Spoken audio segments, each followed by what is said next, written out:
2020 was obviously a year that was different for everybody, including farmers and livestock producers.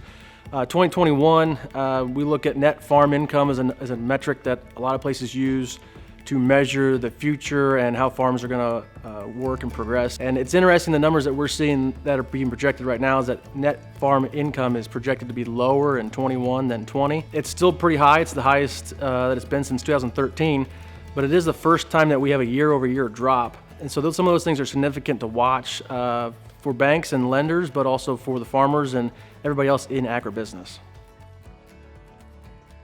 Grain prices have been a really interesting thing to follow over the last 6-8 months. We saw a real late fall rally in grain prices that we don't typically see. There was a lot of things behind that, and you can find a lot of reasons for people to say what drove that up, but it was an unprecedented and unexpected bullish push in those grain markets, and it helped a lot of farmers capture much more value out of the grain markets. And depending on the area that you're in, locally we had some pretty good yields. When we reference those December corn markets, there's an interesting fact to look at.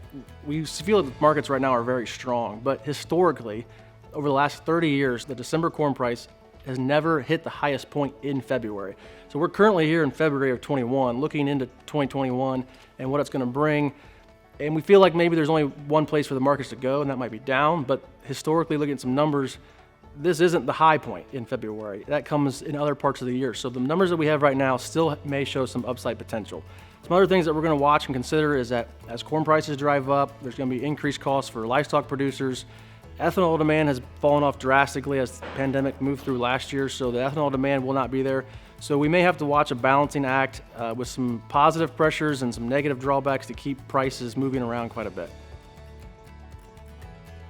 So the two big stimulus packages that came out in 2020 were the CFAP 1 and the CFAP 2. Those were driven by the market disruptions that we saw, and a lot of farmers looked at those to capture some income that they had lost to no control of their own. In 2021, we have seen the Paycheck Protection Program come out with round 2 that is benefiting small business owners, farmers that are small business owners. They have a business to run, they have employees to take care of, and those stimulus packages helped add support, take a lot of risk out of the market, and shore up some things for farmers to move into 2021. In 2021, there's been a few changes and additions to the crop insurance programs. One of those is ECO. It stands for Enhanced Coverage Option. It allows producers to get coverage up to 95%. That can really mitigate some risk, add some protection for both the Revenue Protection Program and the Yield Protection Program. Another aspect that's been added is quality of loss. That if a producer has that election, they can use that in a year where, in wheat we'll prevalently see maybe a vomitoxin DOC, and that quality of loss will allow them to record their APH yield and not the adjusted yield that's been reduced because of the vomitoxin DOC. So that's a nice addition and change that they made in 2021. And when we consider crop insurance, we want to look at some costs that we need to cover. What's the right level of coverage that you have? Is there a per acre basis that we need to look at? Do we have revolving lines of credit that we need to consider? Real estate costs, real estate loans that can be mitigated with some of that insurance risk. Work with your crop insurance agent, work with your banker to figure out what works best for your operation and what package and protection level you need to be at.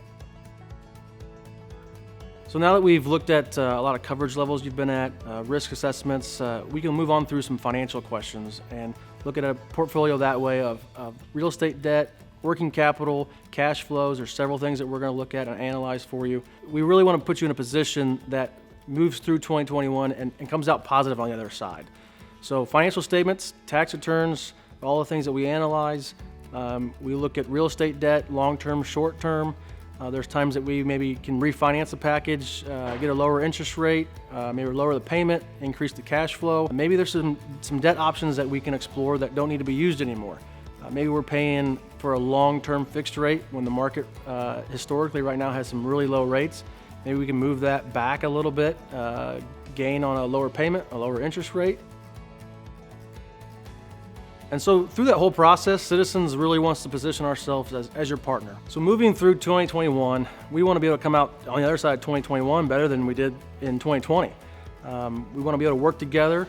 I encourage a lot of communication, Let us help you. Let us know your needs. We can find a product that works for you. We have really great resources at the bank, online. A lot of products, long-term fixed rates. There's a lot of options that we can do when we want to come together and have a good meeting, have a good understanding, a good partnership, and then we'll come through 2021 better than we ever have before.